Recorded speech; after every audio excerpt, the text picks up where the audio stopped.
Hi everyone, this is Chandan and welcome to Chandan Logics. మన తెలుగు రాష్ట్రాల్లో government జాబ్స్కి prepare అయ్యే ఆస్పిరెంట్స్ అందరికీ ఒక గుడ్ న్యూస్ అనమాట. అదేమిటంటే మన చందన్ లాజిక్స్ యాప్లో అన్ని కాంపిటేటివ్ ఎగ్జామినేషన్స్ దృష్టిలో పెట్టుకుని ఆన్లైన్ క్లాసెస్ స్టార్ట్ చేయడం జరిగింది. దీంట్లో మనం బ్యాంక్ ఎగ్జామ్కి సంబంధించి, ఎస్ఎస్సి ఎగ్జామ్ సంబంధించి, పోలీస్ మరియు కానిస్టేబుల్ జాబ్స్ సంబంధించి, రైల్వే ఎగ్జామినేషన్ సంబంధించి ఇలా అన్ని కాంపిటేటివ్ ఎగ్జామినేషన్ దృష్టిలో పెట్టుకుని ఆన్లైన్ క్లాసెస్ చెప్పడం జరుగుతుంది అనమాట. దీంట్లో మనం ప్రతి సబ్జెక్ట్ని చాలా క్లియర్గా డీటెయిల్గా డిస్కస్ చేయడం జరిగింది. అంటే సింపుల్గా మాట్లాడంటే రీసెంట్ ట్రెండ్కి తగ్గట్టు ఎలాంటి ప్యాటర్న్ ఆఫ్ క్వశ్చన్స్ వస్తున్నాయి, వాటిని మనం పక్కన వాళ్ళకన్నా యూనిక్గా స్మార్ట్గా ఎలా సాల్వ్ చేయాలి అనే దాన్ని ఫోకస్ చేస్తూ ప్రతి సబ్జెక్ట్ని చాలా క్లియర్గా డీటెయిల్గా డిస్కస్ చేయడం జరిగిందనమాట. సో మీలో ఎవరైనా ఇంట్రెస్టెడ్ క్యాండిడేట్స్ ఉంటే కనుక గూగుల్ ప్లే స్టోర్లోకి వెళ్ళి చందన్ లాజిక్స్ అని మన యాప్ ఉంటుంది, మన యాప్ని డౌన్లోడ్ చేసి మీరు కావాలనుకుంటే డెమో వీడియోస్ చూడొచ్చు. లేదు మీకు ఇంకేమైనా డౌట్స్ ఉన్నట్లయితే కనుక ఈ నెంబర్కి కాల్ చేస్తే వాళ్ళు మీకు కంప్లీట్ డీటెయిల్స్ చెప్తారు. Thank you, all the best. Hi everyone, welcome back to Chandan logics. ఈరోజు మనం March 26th and 27th current అఫైర్స్ని డిస్కస్ చేయబోతున్నాం ఈ సెషన్లో. And also exam point of వ్యూలో మీకు ఏ కాన్సెప్ట్స్ నుంచి ఏ విధంగా క్వశ్చన్స్ అడుగుతారు, ప్రీవియస్ ఇయర్ క్వశ్చన్ పేపర్స్లో అసలు ఏ విధంగా క్వశ్చన్స్ రైజ్ అయ్యాయి, అంటే ఒకే కాన్సెప్ట్లో మనకి 2 to 3 డిఫరెంట్ ఫార్మాట్ క్వశ్చన్స్ అనేవి ఉంటాయి. సో అందులో ఆ 2 to 3 డిఫరెంట్ ఫార్మాట్స్ ఏంటి, డైరెక్ట్గా అడుగుతున్నారా, ఇండైరెక్ట్గా అడుగుతున్నారా, so let us know in detail. మనం యాక్చువల్గా ఫస్ట్ ఇక్కడ ఏంటంటే డిస్క్రిప్టివ్ కాన్సెప్ట్ డిస్కస్ చేసిన తర్వాత ఎండ్ ఆఫ్ ద సెషన్లో మీకు ప్రాక్టీస్ క్వశ్చన్స్ అనేది ఇవ్వడం జరుగుతుంది. సో ఒకసారి ఆ ప్రాక్టీస్ క్వశ్చన్స్ని కూడా కాన్సన్ట్రేట్ చేస్తూ ఉండండి. అండ్ నా ఇంకా ఈవెన్ మీకు కరెంట్ అఫైర్ యొక్క పీడిఎఫ్స్ కావాలి అనుకున్నా కూడా టెలిగ్రామ్ ఛానల్లో జాయిన్ అవ్వండి. ఎలా జాయిన్ అవ్వాలి, ఏ విధంగా జాయిన్ అవ్వాలి, అసలు ఎలా యాక్సెస్ పొందాలి అన్న డౌట్స్ ఉన్నట్లయితే జస్ట్ ఒకసారి డిస్క్రిప్షన్కి వెళ్ళి డిస్క్రిప్షన్లో ఒక లింక్ అనేది ప్రొవైడ్ చేస్తున్నాము. ఆ లింక్ పైన క్లిక్ చేసి టెలిగ్రామ్ ఛానల్ని జాయిన్ అవ్వండి. సో మీకు ఏంటంటే డైలీ అప్డేట్స్ కానివ్వండి, కరెంట్ అఫైర్ యొక్క ఫ్రీ పీడిఎఫ్స్ అవనివ్వండి, మీకు టెలిగ్రామ్ ఛానల్లో ప్రొవైడ్ చేయడం జరుగుతుంది, రైట్. అండ్ దెన్ మనం ఇప్పుడు యాక్చువల్గా కాన్సెప్ట్ స్టార్ట్ చేసినట్లయితే ఫస్ట్ మనం నేషనల్ న్యూస్తో ఈరోజు కరెంట్ అఫైర్స్ని స్టార్ట్ చేయబోతున్నాము. సో ఈరోజు కరెంట్ అఫైర్లో ఫస్ట్ మనకున్న కాన్సెప్ట్ ఏంటి అంటే బైబల్ బి భారత్ గ్యాలరీ అనేది బెంగాల్లో స్టార్ట్ చేయడం జరిగింది. యాక్చువల్గా ఏంటంటే రీసెంట్గా ప్రైమ్ మినిస్టర్ నరేంద్ర మోడీ గారు దీన్ని వర్చువల్గా వీడియో కాన్ఫరెన్సింగ్ ద్వారా ఇనాగరేట్ చేయడం జరిగింది ఈ గ్యాలరీని. మరి ఈ గ్యాలరీలో యాక్చువల్గా అసలు ఆబ్జెక్టివ్ ఏంటి, ఎందుకోసం ఇనాగరేట్ చేశారు, దీంట్లో వెయిట్ని డిస్ప్లే చేయబోతున్నారు, వెయిట్ని షోకేస్ చేయబోతున్నారు అనేది ఐ థింక్ మీకు క్వశ్చన్ రైజ్ అయి ఉంటుంది. సో ఇక్కడ మీ సొల్యూషన్ ఏంటి అంటే రీసెంట్గా ఈ యొక్క బైప్లాబీ భారత్ గ్యాలరీ అనేది బెంగాల్లో లాంచ్ చేశారు. యాక్చువల్గా వీటి యొక్క మెయిన్ పర్పస్ ఏంటి అంటే ఈ న్యూ గ్యాలరీ యొక్క పర్పస్ వచ్చేసి ఒక హాలిస్టిక్ వ్యూ అనేది, అంటే 1947 వరకు ఎలాంటి ఈవెంట్స్ జరిగాయి, ఈ ఫ్రీడమ్ స్ట్రగుల్ ఏ విధంగా ఉంది అనే ఒక హాలిస్టిక్ వ్యూని మనకి ఇంపాక్ట్ని అంటే క్లియర్గా ఇలా ఒక గ్యాలరీ ద్వారా అంటే రిప్రజెంట్ చేసే యొక్క అదేంటి మనకి బైప్లాబీ భారత్ గ్యాలరీ అనే దాన్ని రీసెంట్గా ఇనాగరేషన్ అనేది చేయడం జరిగింది. అండ్ ఈవెన్ ఇందులో 1947 మనకి తెలిసిందే ఏంటది ఇండియాస్ ఇండిపెండెన్స్ ఇయర్. అండ్ ఇక్కడ ఏంటంటే మనకి ఈ ఇండిపెండెన్స్ స్ట్రగుల్ ఏదైతే ఉందో దీనిలో రెవల్యూషనరీస్ కానివ్వండి, ఫ్రీడమ్ ఫైటర్స్ కానివ్వండి, లీడర్స్ కానివ్వండి, వాళ్ళ యొక్క ఈవెన్ రిప్రజెంటేషన్ కూడా మనకి క్లియర్ కట్గా షోకేస్ చేయడం జరుగుతుంది ఈ యొక్క గ్యాలరీలో. అదే ఆబ్జెక్టివ్ అన్నమాట. అండ్ గ్యాలరీ ఏంటి యాక్చువల్గా మనకి బైప్లాబీ భారత్ గ్యాలరీ అనేది బెంగాల్లో రీసెంట్గా మనకు తెలిసింది. రీసెంట్గా మనకి యాక్చువల్గా ఎవరు ఇనాగరేట్ చేశారు, ప్రైమ్ మినిస్టర్ నరేంద్ర మోడీ గారు దీన్ని ఇనాగరేట్ చేయడం జరిగింది.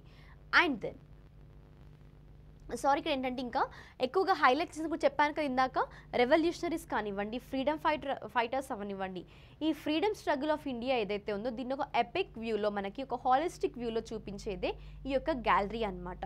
సో పర్టికులర్ ఇక్కడ షోకేస్ చేసేది కూడా మనకి ఏంటి అంటే రెవల్యూషనరీ మూమెంట్ అవనివ్వండి, ఒక ఈ formation of significant associations by revolutionary leaders and even ఎక్కువగా కూడా స్ప్రెడ్ చేస్తూ అంటే ఒక ఈ ఫార్మేషన్ మూమెంట్ని కానివ్వండి and even focusing on Indian national army INA ఏదైతే ఉందో దాన్ని కూడా ఫోకస్ చేస్తూ అండ్ ఈవెన్ ఈ యొక్క మనకేంటంటే నావల్ మ్యూటనీకి సంబంధించి కూడా ఎక్కువగా ఈ యొక్క పర్టికులర్ గ్యాలరీలో షోకేసింగ్ అనేది జరుగుతుంది.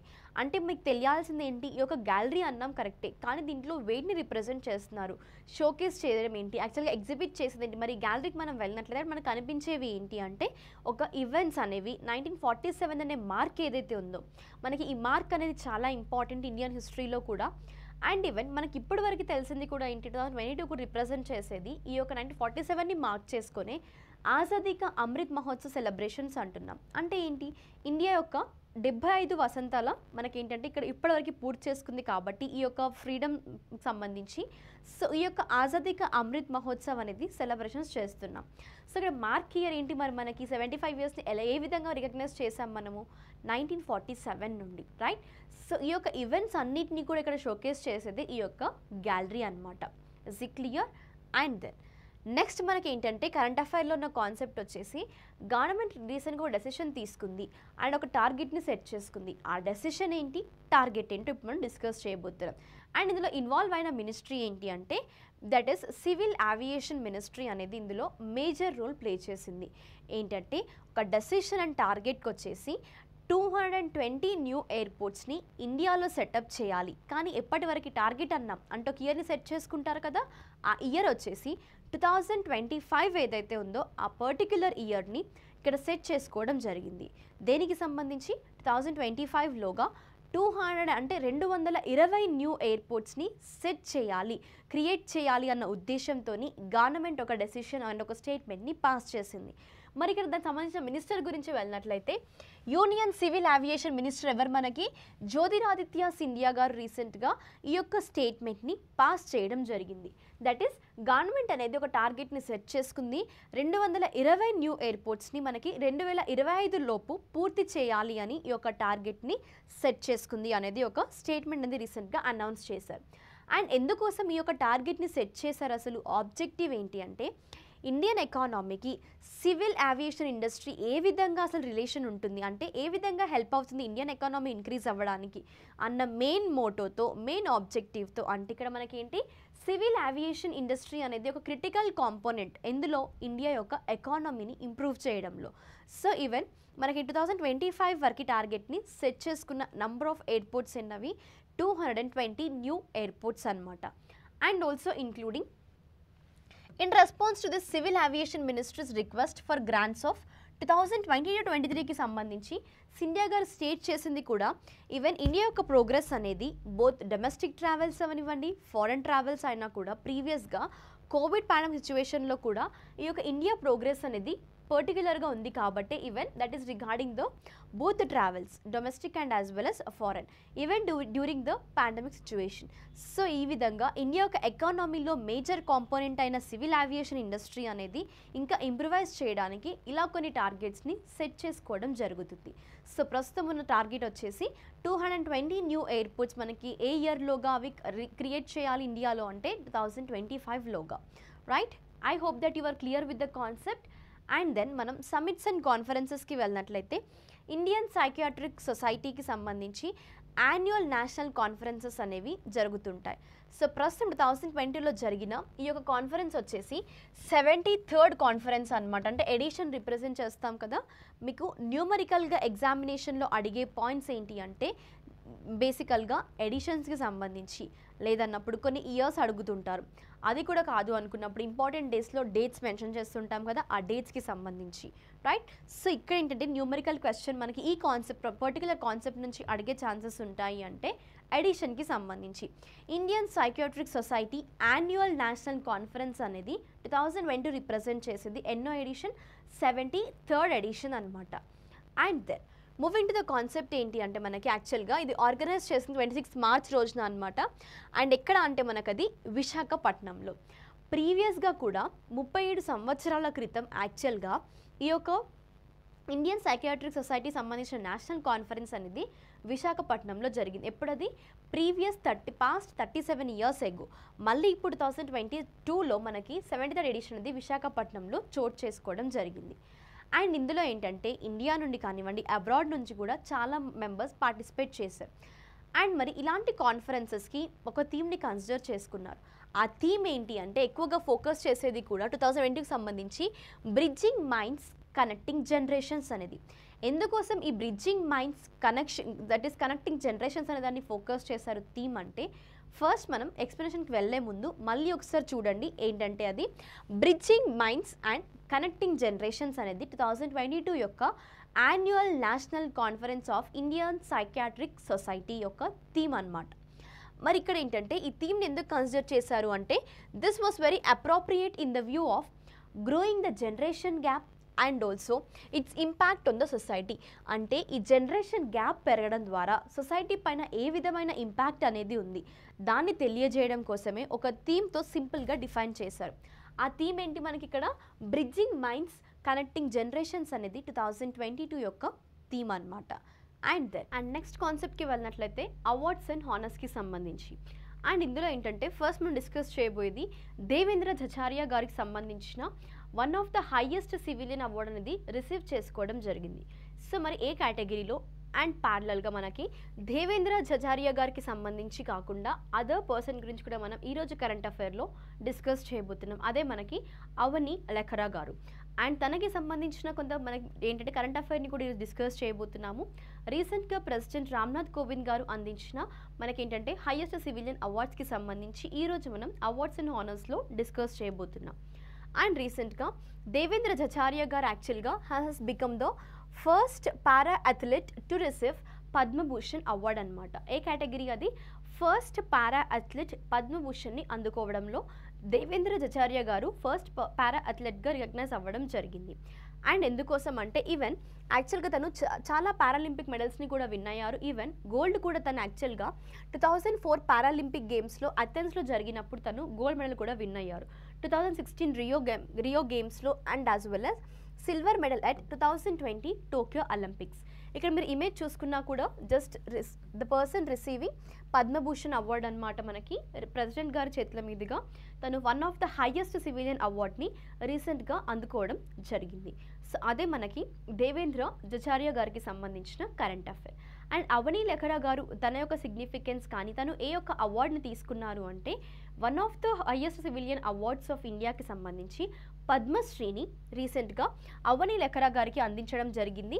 తను యాక్చువల్గా పారాషూటర్ అనమాట. And she was also awarded with the Padma Shri award under the sports కేటగిరీలో. అండ్ ఏంటంటే ఈవెన్ తన యొక్క సిగ్నిఫికెన్సెస్ కానీ రికగ్నిషన్స్ తెలుసుకున్నట్లయితే యాక్చువల్గా అవని లెఖరా గారు ఫస్ట్ ఇండియన్ ఉమెన్ అనమాట 2 పారాలింపిక్ మెడల్స్ని ఒకే గేమ్స్లో అందుకోవడం, right. And then other significance and రికగ్నిషన్కి వెళ్తున్నట్లయితే she was the first Indian women to earn paralympic gold. ఏంటది, పారాలింపిక్ గేమ్స్లో ఫస్ట్ ఇండియన్ ఉమెన్ తను గోల్డ్ విన్ అవ్వడంలో కూడా. సో అదే మనకి యాక్చువల్గా పర్సన్ ఎవరు అంటే అవని లెఖరా గారు రీసెంట్గా తనకి పద్మశ్రీని కూడా అందించడం జరిగింది. Even you can have a glance over the image. Avani Lekhara గారు పద్మశ్రీ అందుకుంటున్నారు మనకి ప్రెసిడెంట్ రామ్నాథ్ కోవింద్ గారి చేతుల మీదుగా. సో రీసెంట్గా జరిగిన ఈ యొక్క అవార్డ్ ప్రజెంటేషన్లో స్పోర్ట్స్కి సంబంధించి మనకి దేవేంద్ర జచారియా గారు అండ్ యాజ్ వెల్ అస్ అవని లెఖరా గారు కరెంట్ అఫైర్లో ఉండడం జరిగింది. అండ్ స్పెసిఫిక్గా పారా అథ్లెట్స్ అండ్ పారాలింపిక్ పారాషూటర్స్కి సంబంధించి ఈ యొక్క కరెంట్ అఫైర్ అనేది మనకి ఉంది. అంటే ఈ పారాలింపిక్ వినర్స్ ఎవరైతే ఉన్నారో రీసెంట్గా జరిగిన గేమ్స్లో కూడా సో వాటిని కన్సిడర్ చేసుకుంటూ అండ్ వాళ్ళ యొక్క ప్రీవియస్ హిస్టరీస్ని కన్సిడర్ చేసుకుంటూ ఈ యొక్క హైయెస్ట్ సివిలియన్ అవార్డ్స్ అనేవి ఈవెన్ స్పోర్ట్స్ కేటగిరీలో కూడా కన్సిడర్ చేయడం జరిగింది. సో మనకి లైవ్ ఎగ్జాంపుల్స్ చూసుకున్నా కూడా అవని లెఖరా గారు and as well as Devendra Jhajharia గారు. అండ్ దెన్ డిఫెన్స్ న్యూస్లోకి వెళ్ళినట్లయితే మనకి ఈరోజు కరెంట్ అఫైర్లో ఉంది ఏంటంటే ఎక్సైజ్ డస్లింక్ అనేది యాక్చువల్గా ఎక్సైజ్ డస్లింక్ అనేది ఉజ్బెకిస్తాన్ ఇంకా ఇండియన్ ఆర్మీస్కి మధ్యలో జరిగే ట్రైనింగ్ ఎక్సర్సైజ్ అనమాట. జాయింట్ ట్రైనింగ్ ఎక్సర్సైజ్ ఇది. అండ్ దెన్ యాక్చువల్గా ఎప్పుడు షెడ్యూల్ చేశారు అంటే విచ్ ఇస్ ఫ్రమ్ 22 నుండి 31 మార్చ్ 2022 ఈ యొక్క షెడ్యూల్ పీరియడ్ అనమాట. ఈ యొక్క ఎక్సర్సైజ్ వచ్చేసి ఎక్సర్సైజ్ డస్లింక్ అనేది. సో గుర్తుపెట్టుకోండి, ఇక్కడ ఉజ్బెకిస్తాన్ ఆర్మీ ఇండియన్ ఆర్మీకి సంబంధించిన జాయింట్ ట్రైనింగ్ ఎక్సర్సైజ్ అనమాట. సో అండ్ 2022 మరి ఎన్నో ఎడిషన్ని రిప్రజెంట్ చేస్తుంది. ఎగ్జామ్లో మిమ్మల్ని అడిగే ఛాన్సెస్ ఉన్నాయి. ఎన్నో ఎడిషన్ రిప్రజెంట్ చేస్తుంది 2022 అంటే 3rd edition. Numerical based questions అంటే మీకు ఎడిషన్స్ గురించి వస్తుంటాయి. Just concentrate here.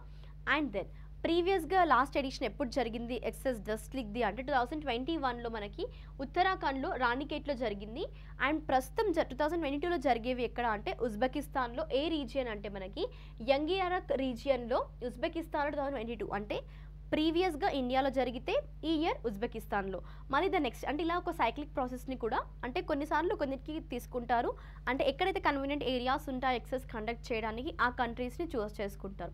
అండ్ ప్రస్తుతం ఇలాంటి ఒక ఎక్సర్సైజ్లో యాక్చువల్గా కంట్రీస్ పార్టిసిపేట్ అయినవి ఏంటి, ఇండియన్ ఆర్మీ ఇంకా ఉజ్బెకిస్తాన్కి సంబంధించిన ఆర్మీ కదా. సో లాస్ట్ ఇయర్ ఇండియాలో జరిగాయి అండ్ దిస్ ఇయర్ మనకి ఏంటంటే ఉజ్బెకిస్తాన్లో ఈ యొక్క పర్టికులర్ ఎక్సర్సైజ్ అనేది కండక్ట్ చేశారు. అండ్ ఆబ్జెక్టివ్ ఏంటి మరి ఇలాంటి ఎక్సర్సైజ్ కండక్ట్ చేస్తున్నప్పుడు అంటే the exercise aim is to enhancing the understanding cooperation అవనివ్వండి, ఇంట్రాపరబిలిటీ బిట్వీన్ ద 2 కంట్రీస్ని ఫోకస్ చేసేదే మనకి ఈ యొక్క ఎక్సర్సైజ్ డస్లిక్ అనమాట. అండ్ దెన్ ఇక్కడ చూసుకున్నా కూడా కౌంటర్ టెర్రరిజం ఆపరేషన్స్ని ఎక్కువగా ఫోకస్ చేస్తూ ఈ యొక్క జాయింట్ ట్రైనింగ్ ఎక్సర్సైజ్ అనే దాన్ని ఇండియన్ ఆర్మీ ఇంకా ఉజ్బెకిస్తాన్ ఆర్మీ మధ్యలో కండక్ట్ చేయడం జరుగుతుంది ఎవ్రీ ఇయర్. అండ్ మనకి ఇక్కడ ఉజ్బెకిస్తాన్ యొక్క స్టాటిక్ పార్ట్కి వెళ్ళినట్లయితే capital and currency. So capital వచ్చేసి మనకి తష్కెంత్ అండ్ కరెన్సీ ఏంటి మనకి ఉజ్బెకిస్తానీ సోమ్ అనేది ఉజ్బెకిస్తాన్ యొక్క కరెన్సీ. ఇఫ్ నెససరీ ఇంకా మీకు కావాలి ఇన్ఫర్మేషన్ అనుకుంటే ఈవెన్ ప్రెసిడెంట్గా ఉన్న ప్రెసిడెంట్ ఎవరు ఉజ్బెకిస్తాన్కి అంటే షవ్కత్ మిర్జయోవ్ గారు కూడా మనకి ప్రెసిడెంట్గా నోట్ అవ్వడం జరిగింది. అంటే మీరు ఇంకా like if you are more interested just you can take the point which is considered as Uzbekistan president name కూడా. స్టాటిక్ పార్ట్ నుండి క్వశ్చన్స్ వస్తుంటాయి. ప్యారలల్గా మీరు డైనమిక్ కరెంట్ అఫైర్స్తో పాటు స్టాటిక్ పార్ట్ని కూడా క్లాసెస్లోనే వీలైనంత వరకు ఫినిష్ చేద్దాము. ఇఫ్ పాసిబుల్ మీకు ఏంటంటే కొన్నిసార్లు క్వశ్చన్స్ కూడా ఇస్తుంటాను స్టాటిక్ పార్ట్వి ఆన్సర్స్ మెన్షన్ చేయండి అని. సో జస్ట్ క్లాసెస్ని రెగ్యులర్గా ఫాలో అవ్వండి so that you can able to answer for my static part క్వశ్చన్స్కి సంబంధించి కూడా. అండ్ దెన్ నెక్స్ట్ కాన్సెప్ట్ ఏంటి మనకి అంటే సురక్షా కవచ్ 2 అనేది రీసెంట్గా ఇండియన్ ఆర్మీతో పాటు మహారాష్ట్ర పోలీస్తో కొలాబరేట్ అయ్యి ఈ యొక్క ఎక్సర్సైజ్ని కండక్ట్ చేశారు. ఏంటది Indian army with Maharashtra police conduct చేసిన ఒక ఎక్సర్సైజ్ వచ్చేసి సురక్షా కవచ్ 2 అనే ఎక్సర్సైజ్. ఎక్కడ మనకది అంటే లుల్లానగర్ పూణేలో ఈ యొక్క ఎక్సర్సైజ్ కండక్ట్ చేశారు. ఆబ్జెక్టివ్ ఏంటి అంటే which aimed at to counter any terrorist actions in Pune. పర్టికులర్గా ఈ ఎక్సర్సైజ్లో అదర్ పార్టిసిపేషన్స్ చూసుకున్నా కూడా ఇండియన్ ఆర్మీ ఇంకా మహారాష్ట్ర పోలీస్తో పాటు కౌంటర్ టెర్రరిజం టాస్క్ ఫోర్స్ కూడా ఇండియన్ ఆర్మీకి సంబంధించిన కౌంటర్ టెర్రరిజం టాస్క్ ఫోర్స్ ఇందులో పార్టిసిపేట్ చేయడం జరిగింది. ఆబ్జెక్టివ్ చూసాం కదా. And anti terrorism squad of Maharashtra police with the quick reaction teams, dog squads, bomb disposal teams of both the agencies అనేది ఇందులో పార్టిసిపేట్ చేశారు. That is all about Suraksha Kavach 2 అనే exercise. And also objective ఏంటి మరి అంటే to harmonise the drills and procedures undertaken by army and police. అంటే objective ఏంటి టెర్రరిజంని counter చేయడానికి ఇండియన్ ఆర్మీ వాళ్ళు ఎలాంటి యాక్షన్స్ తీసుకుంటున్నారు, మహారాష్ట్ర పోలీస్ వాళ్ళు ఎలాంటి తీసుకుంటారు. సో ఈ విధంగా వాళ్ళు ఇంకా డెవలప్మెంట్స్ ఎక్కువ చేయడం కోసము అంటే ఈవెన్ అడ్వాన్స్మెంట్స్ని తీసుకురావడం కోసం డిఫెన్స్ సెక్టార్లో అవనివ్వండి, టెర్రరిజం సెక్టార్లో అవనివ్వండి, ఈ టెర్రరిజం లైక్ కౌంటర్ టెర్రరిజంని ఫోకస్ చేస్తూ సురక్షా కవచ్ 2 అనేది మహారాష్ట్ర పోలీస్తో కొలాబరేట్ అయ్యి ఇండియన్ ఆర్మీ అనేది రీసెంట్గా ఈ యొక్క ఎక్సర్సైజ్ని కండక్ట్ చేస్తారు. ఎక్కడ అది మరి మనకి పూణేలో అనమాట. పర్టికులర్గా కౌంటర్ టెర్రరిజం యాక్షన్స్ అనేవి పూణేలో ఎక్కడ జరగకుండా ఉండే విధంగా ఈ యొక్క పర్టికులర్ ఎక్సర్సైజ్ని కండక్ట్ చేశారు. అర్థమైంది కదా. అండ్ దెన్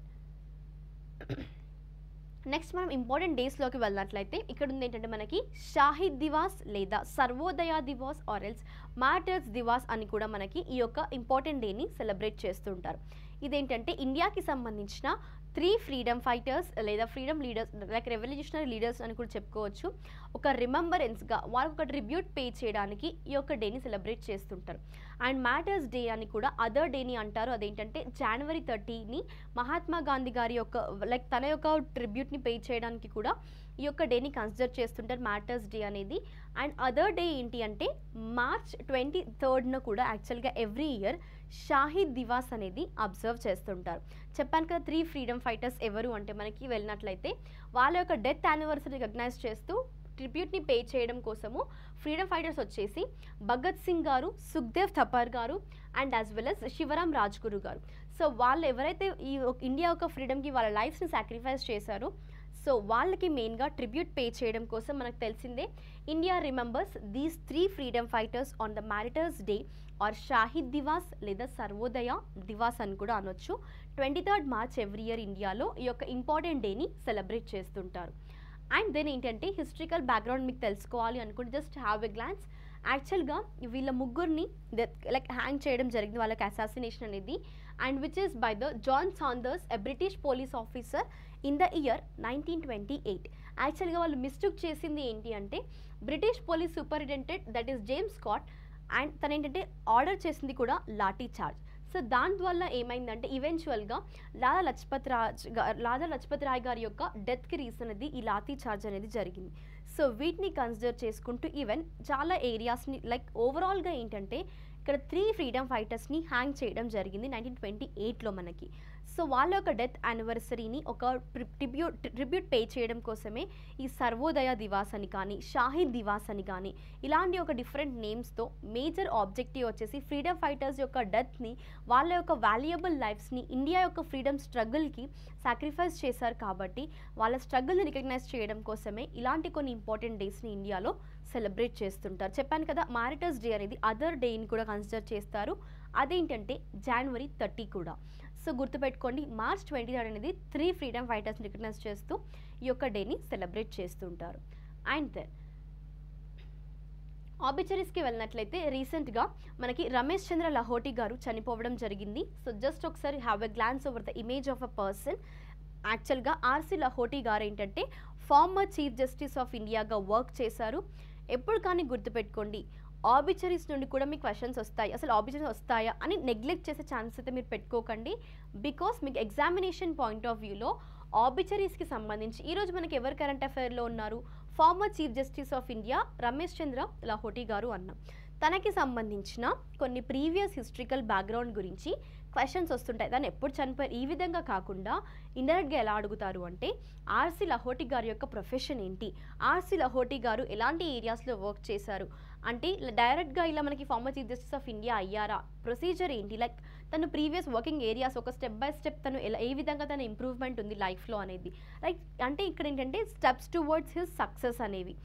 ఇలా మీకు ఏంటంటే క్వశ్చన్స్ అనేవి ఈవెన్ ప్రిలిమినరీ ఎగ్జామ్లో కూడా మీకు ఆబిచరీస్ క్వశ్చన్స్ అనేది రైజ్ అవుతుంటాయి. సో ఇక్కడ మనకి ఇప్పుడు డీటెయిల్గా వెళ్ళినట్లయితే రమేష్ చంద్ర లహోటి గారు రీసెంట్గా at the age of 81 years తను చనిపోవడం జరిగింది. తను చీఫ్ జస్టిస్ ఆఫ్ ఇండియా అన్నాం కదా, అపాయింట్ అయింది కూడా 35th చీఫ్ జస్టిస్ ఆఫ్ ఇండియాగా 2004లో తను అపాయింట్ అయ్యారు. లాటర్ ఆన్ 2005 నవంబర్లో రిటైర్ అవ్వడం జరిగింది. అండ్ దీనికన్నా ముందు తను వర్క్ చేసిన ఏరియాస్ వచ్చేసి యాక్చువల్గా తను ఈ పోస్ట్ తర్వాత జస్టిస్ లహోటి గారు ఏంటంటే resign in the year 1978 and recruited to the bar to practice అనమాట. అండ్ పర్టికులర్గా ఏంటంటే తను అపాయింట్ అయింది కూడా అడిషనల్ జడ్జిగా ఎక్కడ మధ్యప్రదేశ్ హైకోర్టులో. అండ్ దాని తర్వాత నెక్స్ట్ తను ఏంటంటే పర్మనెంట్ జడ్జిగా in the year that is 1989లో తను పర్మనెంట్ జడ్జిగా అపాయింట్ అయ్యారు. దెన్ లాట్రాన్ తనని ఢిల్లీ హైకోర్టుకి యాక్చువల్గా ఇక్కడ ఏంటంటే తను February 7th 1994లో ట్రాన్స్ఫర్ అయ్యారు. హైకోర్టులో ఢిల్లీ హైకోర్టులో వర్క్ చేసిన తర్వాత he was appointed as the supreme court judge అనమాట. ఎప్పుడు అది 1998లో. ఈ విధంగా ఒక ప్రొసీజర్ని ఫాలో అవుతూ తన యొక్క వర్కింగ్ ఎక్స్పీరియన్సెస్ అంటే మనకు తన లైఫ్ స్టోరీ తెలుసుకోవాల్సిన అవసరం ఉంది కాబట్టి పర్టికులర్గా ఫోకస్ చేయాల్సింది ఎందుకోసము అంటే farmer chief justice of India అన్నాం కాబట్టి ప్రీవియస్ తను హైకోర్టులో వర్క్ చేశారా, సుప్రీంకోర్టులో జడ్జ్గా వర్క్ చేశారా, దాని తర్వాత ఎన్ని ఇయర్స్ వర్క్ చేశారు, తర్వాత చీఫ్ జస్టిస్ ఆఫ్ ఇండియాగా అపాయింట్ అయ్యారు. అండ్ అది కూడా ఏ ఇయర్లో అపాయింట్ అయ్యారు, ఎన్నో చీఫ్ జస్టిస్ ఆఫ్ ఇండియాగా అపాయింట్ అయ్యారు, ఎన్నో చీఫ్ జస్టిస్గా అపాయింట్ అయ్యారు. 35th చీఫ్ జస్టిస్ ఆఫ్ ఇండియాగా మనకి ఆర్సి లహోటి గారు అపాయింట్ అవ్వడం జరిగింది 2004లో అనమాట. సో ప్రస్తుతం కరెంట్ అఫైర్ ఎందుకుంది మనకి, ఆర్సి లహోటి గారు చనిపోవడం జరిగింది. సో అట్మోస్ట్ ఇంపార్టెంట్ కాన్సెప్ట్గా గుర్తుపెట్టుకోండి. ఈవెన్ మనకి ఈ ఏరియాస్ నుంచి కూడా క్వశ్చన్స్ అనేవి రైజ్ అవుతాయి. అండ్ దెన్ నెక్స్ట్ ఇదివరకు ఏవైతే కాన్సెప్ట్ డిస్కస్ చేసామో సో వాటికి సంబంధించిన ప్రాక్టీస్ క్వశ్చన్స్ అనమాట. Just stay focused. ఇక్కడ ఏంటంటే మనకి ఫస్ట్ క్వశ్చన్ వచ్చేసి what is the theme for world tuberculosis day of 2022. Focus చేయండి, 2022 అని మెన్షన్ చేశారు మనకి స్పెసిఫిక్గా. ఆ ఇయర్ థీమ్నే కాన్సన్ట్రేట్ చేయండి. ఆప్షన్స్కి వెళ్ళినట్లయితే the clock is ticking, it's time, invest to end TB, save lives, it's time to end TB. So ఇక్కడ మనకి ఏంటంటే ఎండ్ టీబీ అనే దాన్ని ఒక క్లూ ఇస్తాను నేను మీకు. ఆప్షన్స్ ఎందులో అయితే ఉందో ఎండ్ టీబీ అనేది వాటిని కన్సిడర్ చేయండి, మిగతావి ఎలిమినేట్ చేసేయండి. ఆప్షన్ ఏ ఇంకా బిని ఈ 2 ఆప్షన్స్లోనే మీ యొక్క ఆన్సర్ అనేది ఉంది. జస్ట్ రివైజ్ చేసుకోండి కాన్సెప్ట్ని, ఆల్రెడీ డిస్కస్ చేసిన కాన్సెప్టే మనం, రైట్. అండ్ దెన్ నెక్స్ట్ క్వశ్చన్కి వెళ్ళినట్లయితే రీసెంట్గా ప్రైమ్ మినిస్టర్ నరేంద్ర మోడీ గారు బైప్లబ్ భారత్ గ్యాలరీని ఇనాగరేట్ చేశారు. కానీ అది ఎక్కడ ఇనాగరేట్ చేశారు అనేది క్వశ్చన్ అనమాట. మరి ఇందులో యాక్చువల్గా ఏం రిప్రజెంట్ చేశారు, ఫ్రీడమ్ ఫైటర్స్ కానీ రెవల్యూషనరీస్ కానీ అంటే ఒక వ్యూ అనేది 1947 మార్క్ని ఏ విధంగా వచ్చింది అసలు మనకి ఫ్రీడమ్ అనేది. సో దానికి ముందు పీరియడ్లో కూడా ఫ్రీడమ్ ఫైటర్స్ గురించి, లీడర్స్ గురించి, రెవల్యూషనరీస్ గురించి ఒక హిస్టారిక్ వ్యూ అనేది తెలియజేసేదే ఈ గ్యాలరీ అనమాట. అండ్ మరి ఇది ఇక్కడ మనకి ఏ సిటీలో లేదా యాక్చువల్గా ఎక్కడ లొకేట్ అయింది అనేది క్వశ్చన్. ఆప్షన్స్కి వెళ్ళినట్లయితే Chennai, Patna, Amritsar, Kolkata or Bengaluru. And then next question ఏంటంటే what is the theme for wings సీనియర్ 2022 అనేది. ఆల్రెడీ మనం ఇది ప్రీవియస్ సెషన్స్లో డిస్కస్ చేసాము. ఒకసారి కాన్సెప్ట్స్ని రివైజ్ చేసుకోండి. 21st, 25th కరెంట్ అఫైర్స్లో మనకి కాన్సెప్ట్ ఉంది. ఆ కాన్సెప్ట్ని రివైజ్ చేశాక ఈ క్వశ్చన్కి క్లియర్గా ఆన్సర్ చేయండి. Let's see how many of you will answer correctly.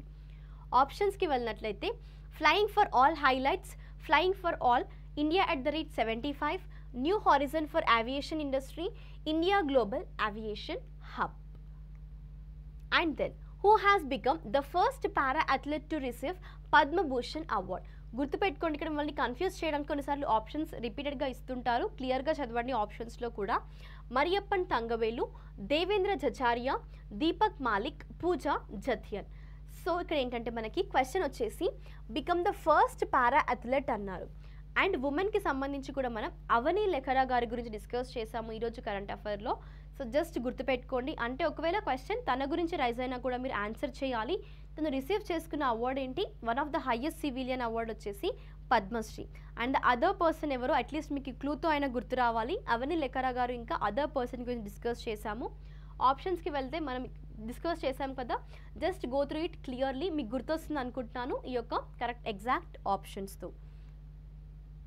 And then next question ఏంటంటే మనకి what is the name of the joint military training exercise between Indian army and Uzbekistan army మధ్యలో జరిగిన exercise యొక్క title అడుగుతున్నారు. కొన్నిసార్లు title ఇచ్చి అందులో participate చేసిన కంట్రీస్ ఏంటి అంటారు. ఇక్కడ ఇండియా ఇంకా ఉజ్బెకిస్తాన్ అన్నారు, కానీ మళ్ళీ క్వశ్చన్ రైజ్ చేసింది ఏంటి ఆ ఆర్మీకి ఆ యొక్క ఎక్సర్సైజ్ టైటిల్ గురించి. And exercise shared destiny or exercise Dustlik, exercise Khanjar, exercise sea breeze. So exact ఆన్సర్ని కమెంట్ సెక్షన్లో మెన్షన్ చేయండి. అర్థమైంది కదా, ప్రతి కాన్సెప్ట్ నుండి ఎన్ని విధాలుగా క్వశ్చన్స్ అడిగే ఛాన్సెస్ ఉన్నాయి మనకి. డిఫరెంట్ ఫార్మాట్స్, డైరెక్ట్గా అడుగుతుంటారు, ఇండైరెక్ట్గా అడుగుతుంటారు. అసలు కొన్నిసార్లు ఆ ఏరియా మనం నెగ్లెక్ట్ చేస్తుంటాం, ఇది అంత ఇంపార్టెంట్ కాదు అనుకుంటాం, కానీ అలాంటి ఏరియాస్ నుంచి కూడా అడుగుతారు. సో ఇవన్నీ మీకు ఎలా తెలియాలి? మన క్లాసెస్ని రెగ్యులర్గా ఫాలో అవ్వండి, చందన్ లాజిక్స్ కరెంట్ అఫైర్స్ని. సో మీకు ఒక ఐడియా అనేది క్లియర్ కట్గా వస్తుంది. ప్రతి కాన్సెప్ట్ని మనం ఏ విధంగా చదవాలి, ఎలా ప్రీవియస్ ఇయర్స్లో క్వశ్చన్స్ మళ్ళీ మీరు ప్రీవియస్ ఇయర్ క్వశ్చన్స్కి వెళ్ళాల్సిన అవసరం లేదు. మ్యాక్సిమం మీకు ప్రాక్టీస్ క్వశ్చన్స్ని మేము అనలైజ్ చేశాక ఇక్కడ మీకు డిస్ప్లే చేస్తుంటాము. సో బెటర్ ఈ యొక్క ఆపర్చునిటీని మీ టైం వేస్ట్ అవ్వకుండా ప్రిపరేషన్ పీరియడ్లో ఒక వర్క్ఫుల్ మేనర్లో యూస్ చేసుకోవడానికి ట్రై చేయండి. Thank you everyone. We'll be meeting in the next session with some other concepts. Until that, stay tuned, stay safe and stay home.